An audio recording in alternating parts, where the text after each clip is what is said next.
this leopard holes up, and I get to within 20 yards. One of the trackers yells, "Shoot him before he kills us." I'm Ryan Gresham, and this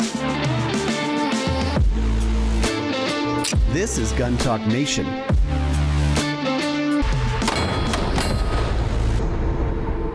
This Gun Talk Nation brought to you by Vortex, Smith & Wesson, Range Ready, Tipton, and Ruger. All right, welcome into Gun Talk Nation. Today on Gun Talk Nation, Tom Gresham is in the building. Welcome in. I'm glad to be somewhere. So we were just talking before we started of it's interesting, and I was talking with some of the gun broker guys on their podcast, the No Lowballers podcast, which I like the name of that for gun broker. Yeah, for gun brokers. I know what I got. Don't lowball me. That's right. That's why I've relisted it 14 times and still don't have a single bid on it. I have a minimum bid of $2,300 on this LCP. That's right. That's right. I clean it every day. That's right. It's only got 14,000 rounds through it. Yeah. But we were talking about, I think there's a little bit of a shift in celebrities shooting guns and maybe being okay with being seen shooting guns. And admitting it. Yeah. Because way back, it was a big deal. And they would shoot and compete and hunt, and that was part of their persona that their PR people put out. And then for the last, 2 decades or more, they've actually hidden the fact that they're shooters and gun owners. Yeah. I think you may be right. We're kind of seeing that. We were just talking about Taron Butler putting out videos. He's trained Keanu Reeves. Sure. For the John Wick movie. And now we got Cameron Diaz and Jamie Foxx was just there training with him and looking like, man, they're shooting and they know what they're doing. Yeah. I mean, obviously obviously Taron is getting permission to put that video out. He doesn't just film Cameron Diaz shooting and then just post it. Yeah, that's a no-go. And if you did that without their permission, that would be the end of it. That would be the end of you training celebrities. Right. So, yeah, you're right. They had to give the okay, which means that somebody, not only the stars, but the studio was okay with it. They're looking at, they're looking at this as, hey, this is a great way to promote the movie. It's a promotion, but at the same time, there are people out there who would say, no, I don't want anybody to know that I am actually shooting.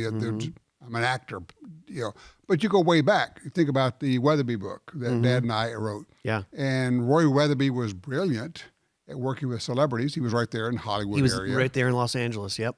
He's got John Wayne, handing him, he's got Ronald Reagan, handing him a rifle. Yeah. Go on and on. At the time, the celebrities made a big deal. They were proud of that.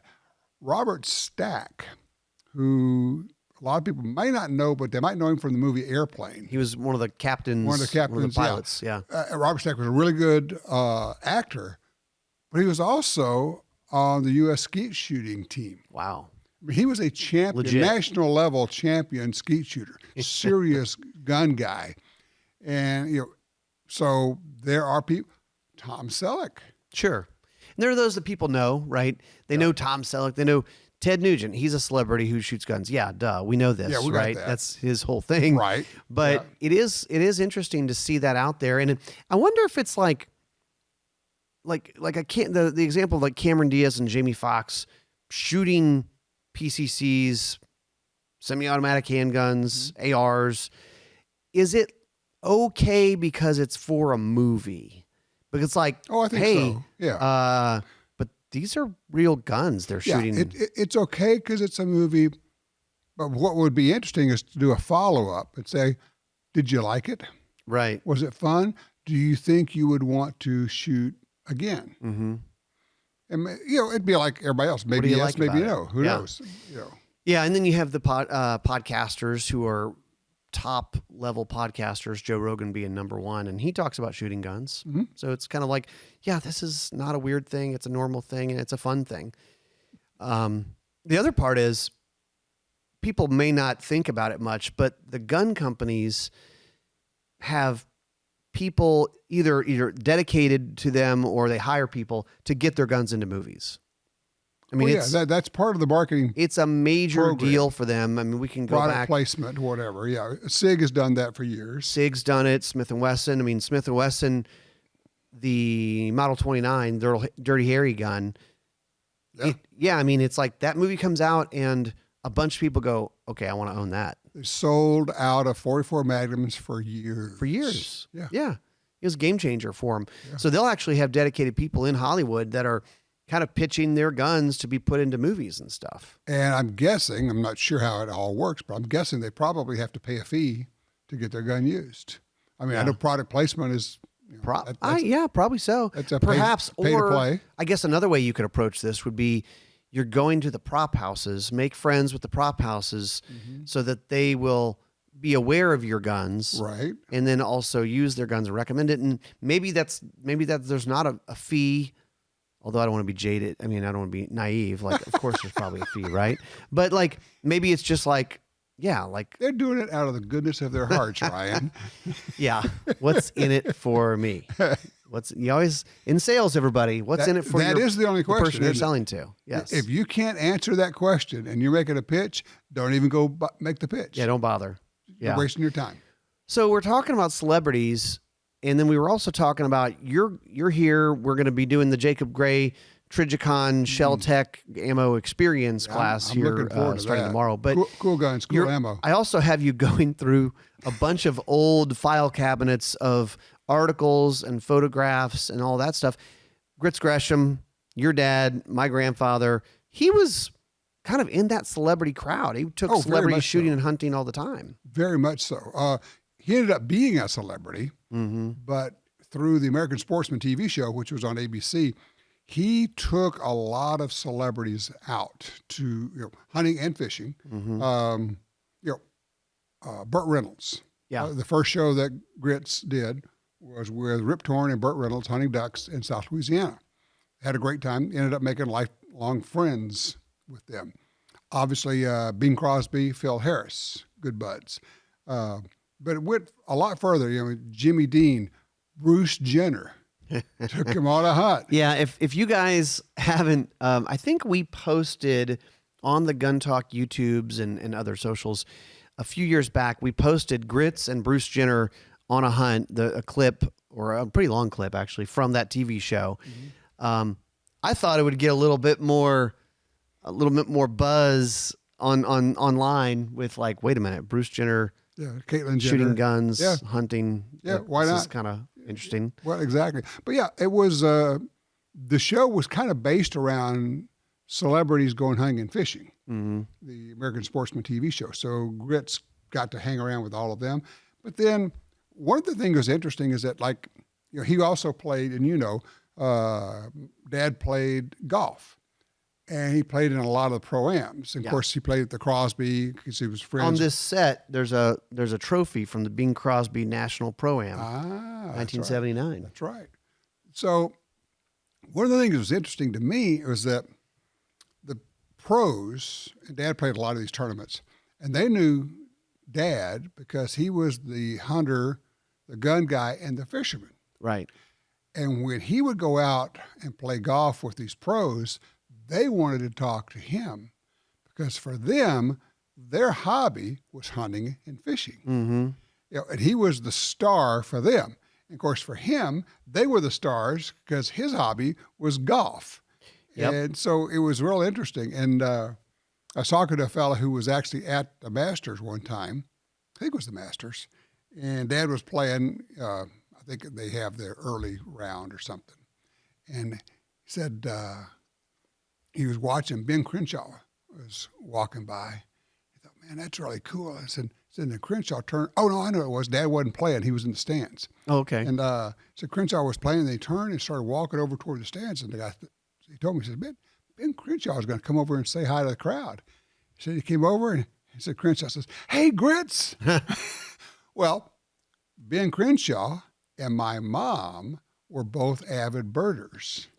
So when they got together, they talked about birding. Yeah. Of all things. Yeah. It's like you just never know. Well, you see it a lot in professional athletes all the time, right? All these baseball players, football players are big into hunting. Oh, yeah. And now you have, going back to the whole celebrities not being shy about it, I'll tell you another one that, what is the guy's name? Post Malone. Oh, yeah. I mean, he's an enormous music star.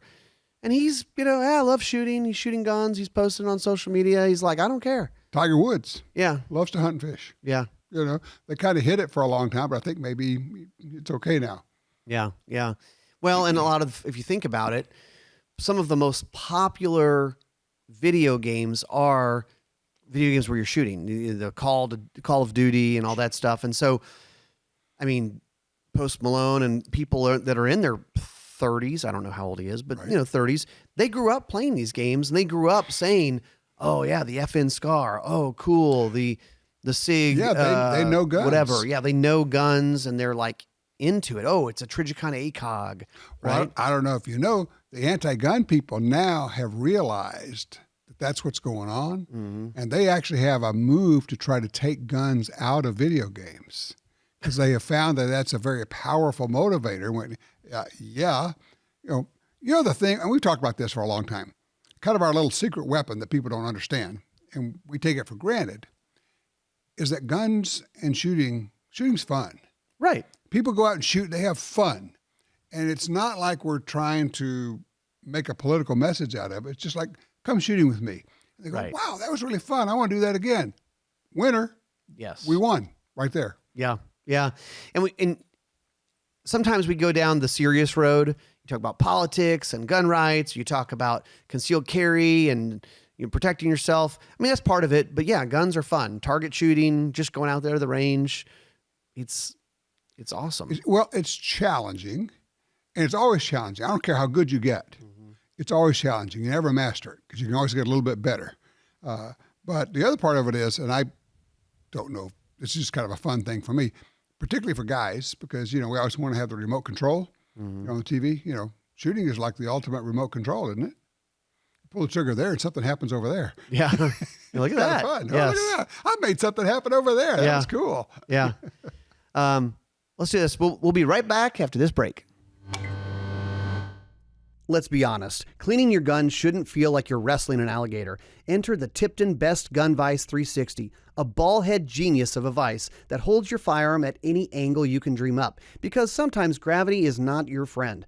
Mounting an optic, no problem. Cleaning, easy. General maintenance, it's got you covered. Non-marring jar pads keeps your gun scratch-free. Bottom line, whether you're a gunsmith or just a guy who hates chasing parts across the floor, the Tipton Best Gun Vise 360 is the best thing to happen to firearm maintenance since, well, the firearm.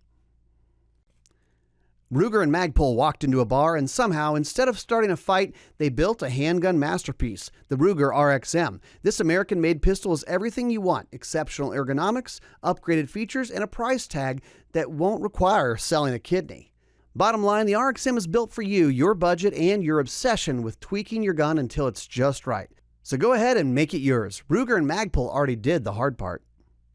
New from Vortex, it's the Viper Shotgun Enclosed Micro Red Dot. Purpose-built for the fast pace of turkey hunting and wing shooting, the Viper Shotgun Enclosed Micro Red Dot delivers an ultra-low profile design and wide field of view for intuitive shooting and superior recoil control. Its enclosed design and integrated universal mount ensures seamless operation and maximum protection against the elements. You can even use it on other things like a lever gun or a tactical shotgun. Check it out from Vortex, the Vortex Viper Shotgun Enclosed Micro Red Dot.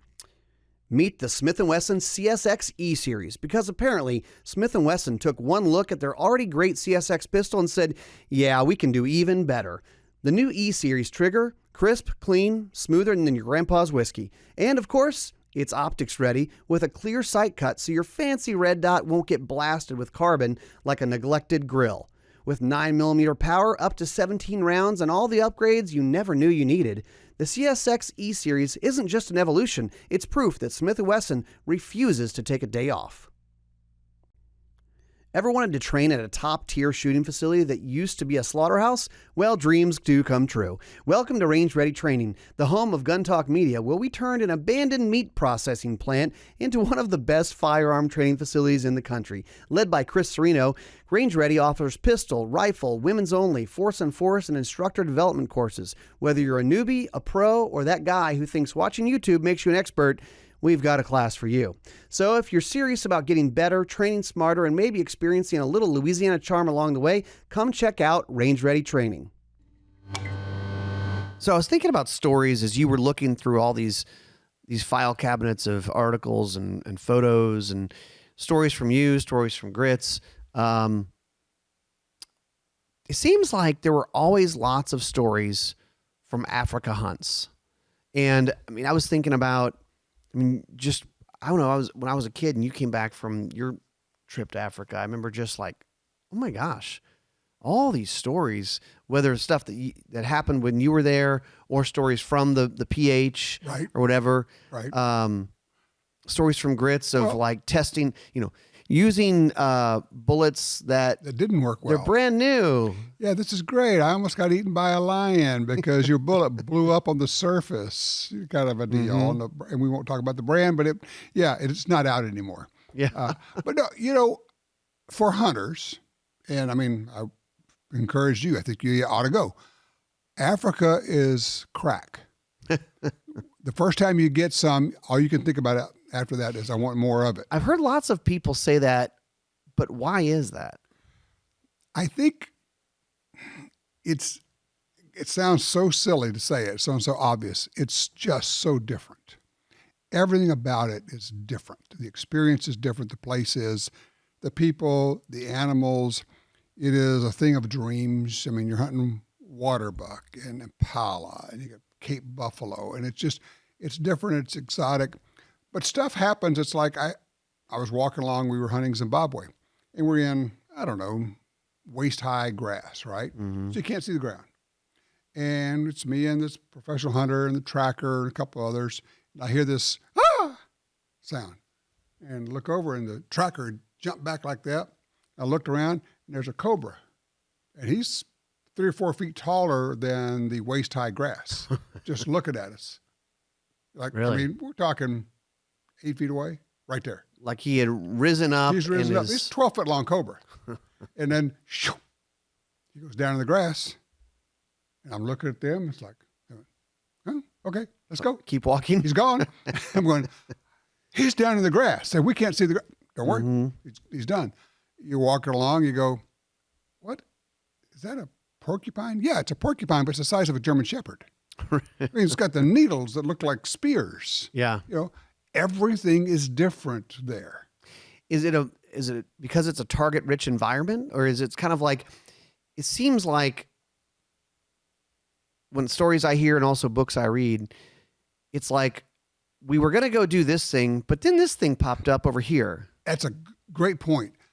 You're always open to whatever is there. And yes, we were hunting zebra, but we happened upon a waterbuck, and I wanted to take a waterbuck. So we simply changed gears and went in that direction. We spent the rest of the day doing that. Or we went over and did this thing. Or I was hunting Namibia, and we get a call, or the PH gets a call and said, the PH in the next area called and said, hey, we just had a leopard kill a cow. Would your hunters want to come over and hunt the leopards? I'm going, are you kidding? Yes. Talk about that. There's a story there. Yeah. I got within 1 inch of getting a leopard. 1 inch. So we get over there, and they put a couple of dogs down, little bitty dogs, on the track of these leopards. Little like terrier, little rat terrier things. Because you don't want to go fast. We're on foot. Yeah. And we're going to try to run down leopards, right? Fun. Sounds like a brilliant idea, or a leopard. And then we get to going, and we're following the tracks, and all of a sudden he says, there's 2 of them. Okay, that sounds different. I don't know if that's what is. And we constantly see flashes of them, and I mean, we're hustling. We're going. We're running through the woods. I'm huffing and puffing and, running through sand and all. And finally, this leopard holes up, and the dogs have kind of got him bayed, and I get to within 20 yards. I mean, it's close. Wow. It's just right there. And I hear one of the trackers yells, shoot him before he kills us. That would be a good thing to do. Okay, I'm in. Man, I got the rifle. I'm coming back. I'm down. I am going to shoot this leopard. I mean, in the next 3 seconds, we got dead leopard. And I can't get the rifle onto him. I'm bringing it down. It's like just above his head, and the rifle won't go any lower. Something's obstructing. And what's going on? It onto the... And one of the trackers, while we were running, has grabbed a stick, broken it off, and made a forked stick. He's used to people having to use a shooting stick, shooting at distance. And I'm coming down, and I didn't even know it's there. He sticks this thing underneath my rifle, and I can't get the rifle down onto the leopard. It's like 1,001, 1,002. He's gone. Really? And I mean, it was like another inch lower, and I'd have been on him, and I could have shot him. Yeah. I had no idea that he was doing that. He thought he was helping. He thought he was helping, but you just like, dude, it's 20 yards. It's 20 yards. I don't need a make an shooting stick. offhand I can do shot. This. To be fair, and it's an interesting point, they see a lot of people of varying shooting abilities, and most of them can't hit a bull in the butt with a banjo. Well, what do they do when you first get there? They have you shoot. To what? What do they say it's for? Oh, they say it's to sight in your gun. And what is it actually for? They're going to find out, can you shoot? Yeah. Yeah. Are you any good? Is this American gonna get us killed? Well, and they we're also, going after elephants. And they want to know, okay, so can I put him on a shot that's 200 yards, or do I have to get him to 50 yards? Sure. You know, am I going to have to, what am I going to have to work with here? And it's a good point. A lot of people, they call it the Dunning-Kruger effect. It's a study done by Dunning and Kruger.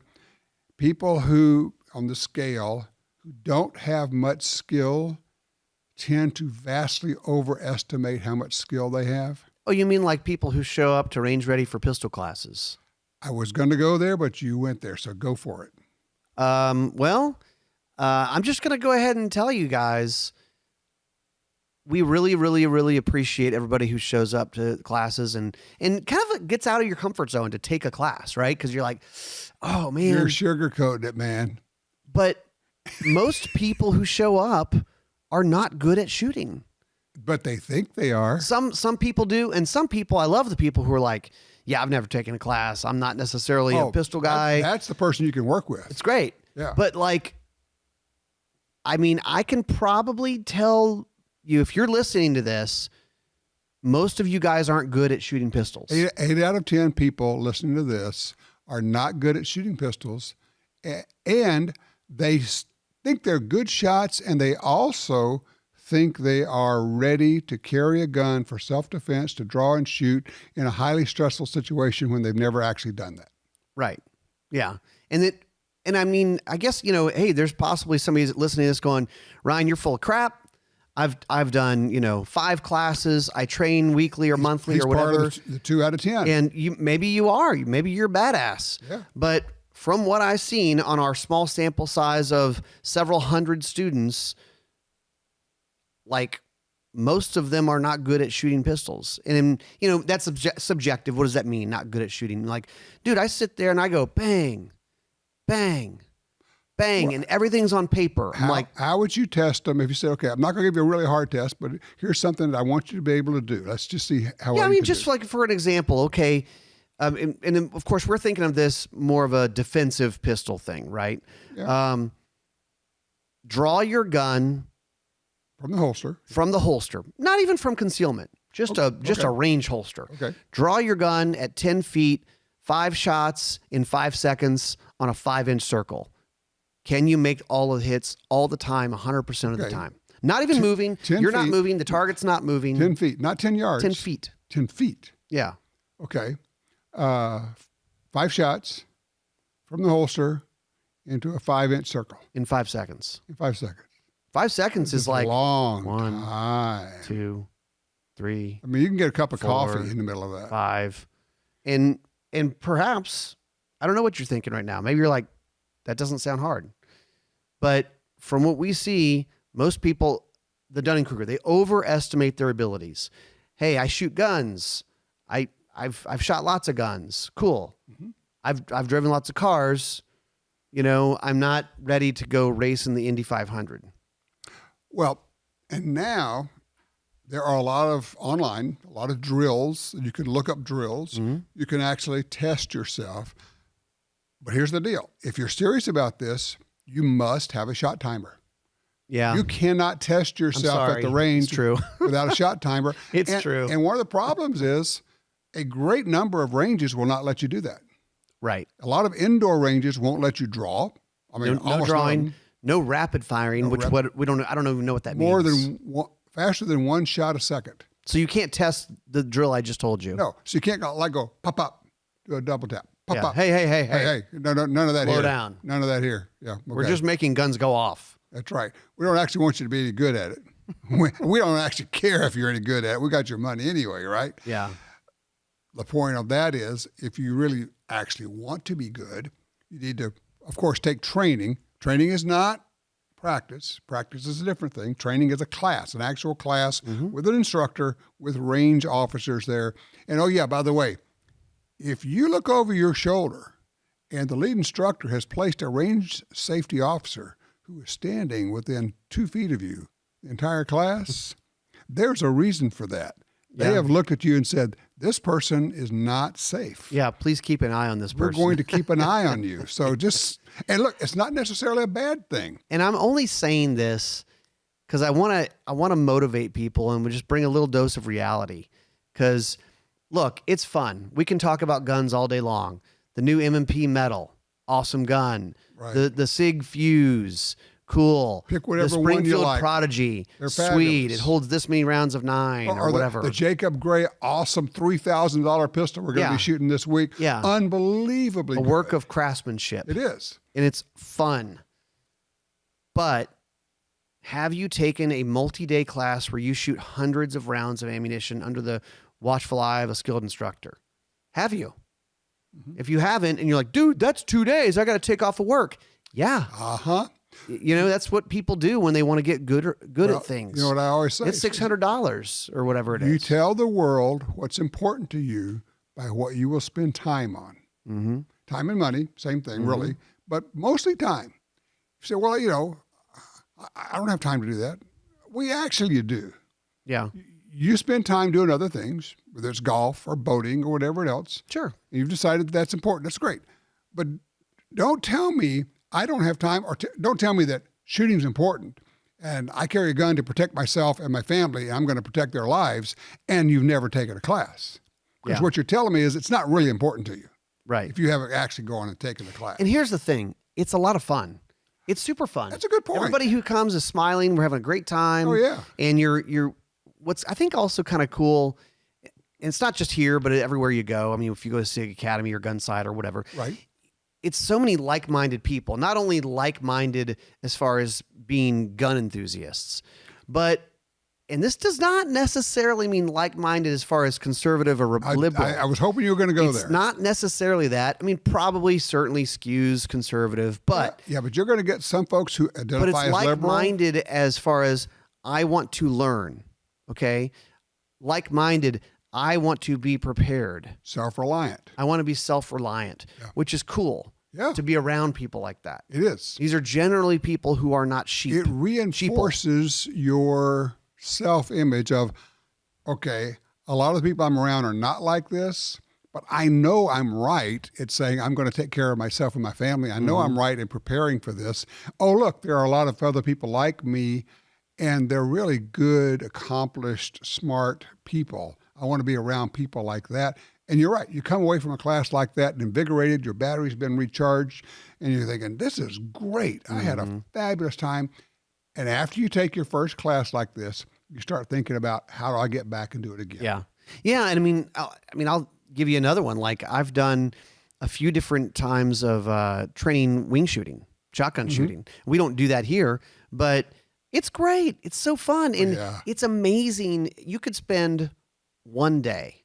I mean, really, honestly, I've done it where I guess maybe I've done enough training where I can get benefit out of a few hours of you know, being with an instructor. But man, just being able to hit stuff, because I think we all take it for granted. If you grow up like, you know, I shoot guns, I'll shoot a deer, I'll go bird hunting or whatever. But if you've never taken any instruction, man, you can get really much better at hitting birds. You're like the whole like, man, we missed that. Oh man, we're missing a lot today. Like, the problem is if you're missing and you've never taken instruction, you don't know what to do. You don't know why you're missing. Just shoot better. I miss. You're probably shooting behind. It's what they always say, right? You're behind it. Well, actually, you may not be behind it. Right. You know, you may have a lousy gun mount. My what? and to your point of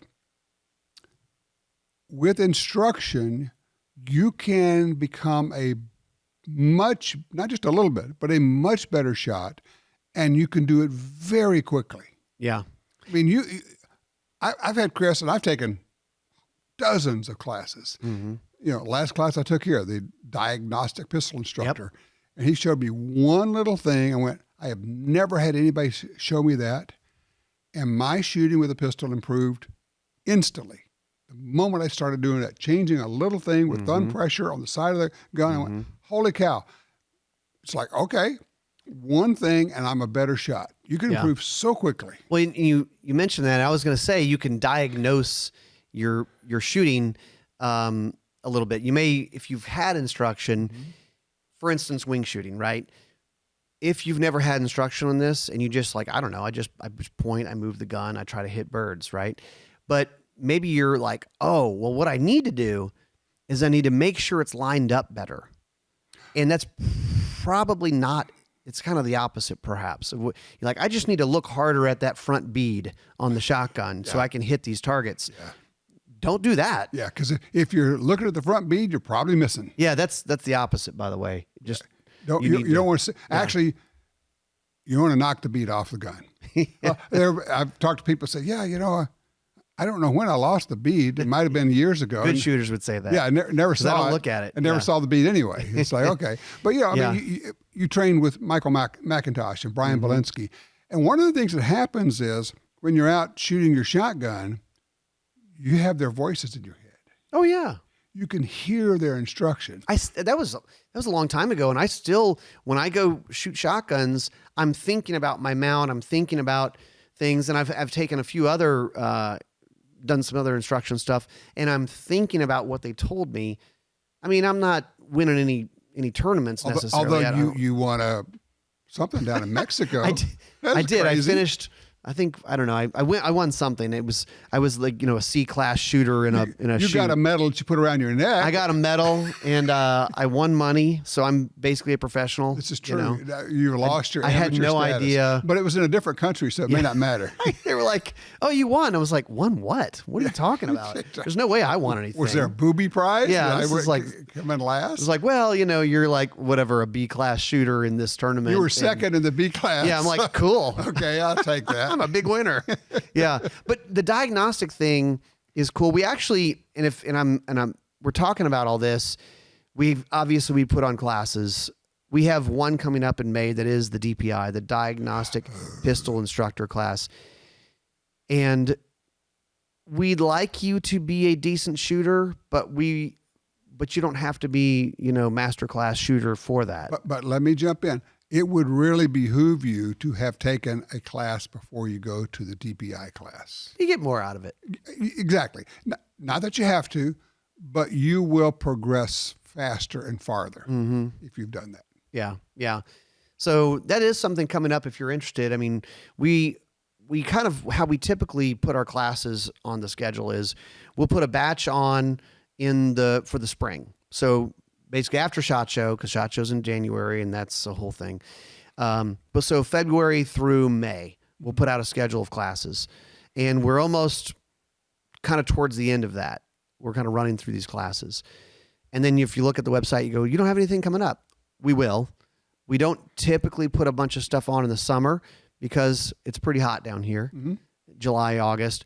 But then we'll have another run probably September through the end of the year. I know we already have some things on our internal calendar. It's not out for people to see yet. It's not out yet, but we'll have some cool stuff coming. So, well, and if you want to be included in that, if you wait for it to appear whenever you go to look on the website, it's liable to be sold out by the time you get there. Yeah, we do kind of very few classes. They're pretty specialized, and they're great value.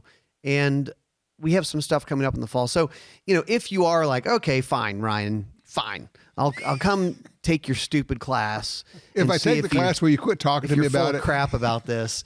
Go check it out. I mean, rangereadystudios.com. And you sign up for the newsletter, though. Sign up for the emails. I'm a broken record saying it, but that really is, they're the first ones to hear about when we launch new classes. And And also, you don't have to rely on, I don't know, the tech world. Well, the other thing is, you. some of these classes are quite amazing. Well, they're not classes in the traditional sense that you call them experiences. It's like the Jacob Gray class we're going to be doing starting tomorrow as we're talking right now. I mean, people get to keep the gun. Yeah. $3,000 pistol. Yeah, you get a fancy a Trijicon RMR. Yeah, red dot on it. I mean, and all the ammo is provided by Shell Tech. It's stunning. I mean, and so the instruction is not only free, it's almost like you're getting paid for the instruction. It's just crazy. Yeah, it is a really, really great value. And I think people like showing up to say, look, I don't have to really bring a bunch of stuff. And then also, I'm going to be getting this gun, but I get 2 days of instruction with the gun, breaking it in, figuring out, how to run it and all that stuff. It's a good point. If somebody said, okay, I want to come there, but I'm starting from scratch. I don't have a gun. It's not a problem. You got guns. Oh, we have guns. Yeah. In fact, we have a bunch of different guns, but HK provides us, they're kind of a sponsor of the range. So we've got VP9s. Oh, that's a nice pistol. I like that gun. It's a really nice pistol. We've got everything. So you don't have to have a gun or a setup. I mean, for our regular classes, typically people do bring their own gear, but if you want to come and you don't have what's appropriate, we'll provide it for you. I mean, you need to bring or your if you're ammo flying or here from whatever. another country. Yeah. You don't want to bring stuff, Yeah, we could do that, you. right?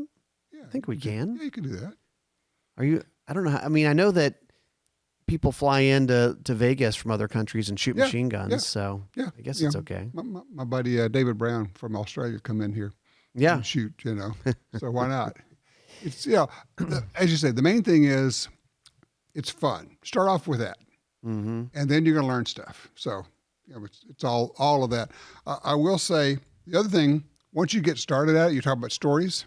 Yes. I was able to take at Gunsight, which was perfect, because started by Jeff Cooper, several years ago on the 100th anniversary of the 1911 being adopted by the U.S. military, did a 5-day 1911 class. And each day I shot a different 1911. It's not conducive to shooting well.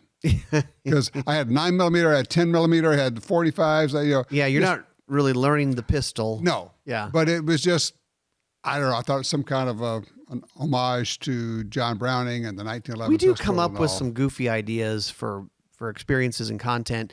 It's a great way to test things and be able to speak, on this type of thing. It's like, hey, KJ, you have to go to Wyoming and you have 24 hours from leaving the airport in New Orleans to kill an antelope.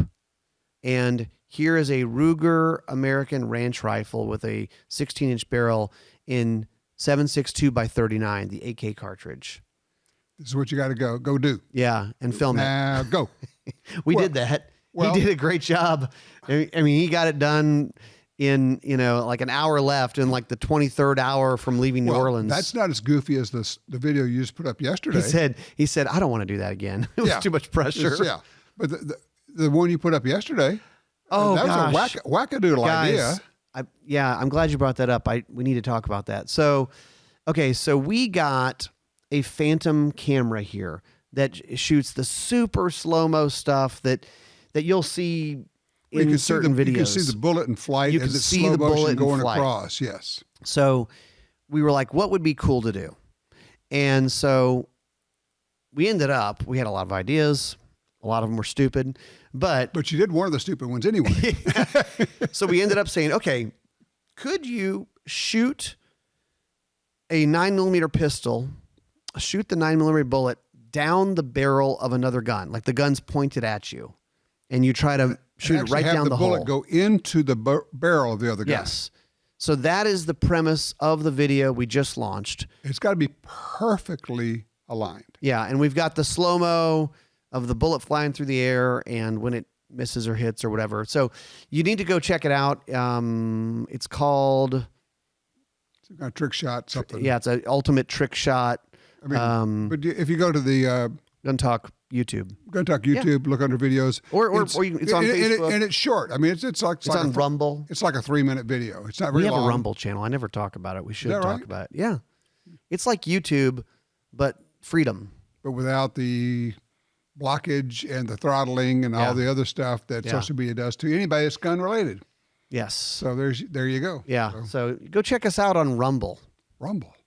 Yeah. I got to go find Rumble. Yeah, I know. It's another thing. It's another place to watch videos. Because we don't have nearly enough social media outlets now. Well, the problem is, I mean, I know YouTube is the Kleenex of video websites. However, they don't like guns and they restrict content.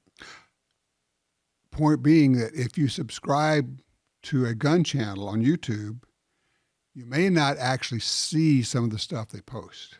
Absolutely correct. Yep. Just because, and you're saying, didn't know it was there. Nope, because they hid it from you. They literally hid it from you. Yeah. Yeah. And they're doing that all the time to us and others. We're not the only ones. So there it is. Cool. Well, thanks for being on. And we kind of went round and round in a lot of different directions. We are aimless, which is not good in shooting. Yeah. We're going to try to aim more. Aim better. As Chris says, shoot harder. Be aimier. All right. I think that we should be done now. That's it for us. We'll see you next time on Gun Talk Nation.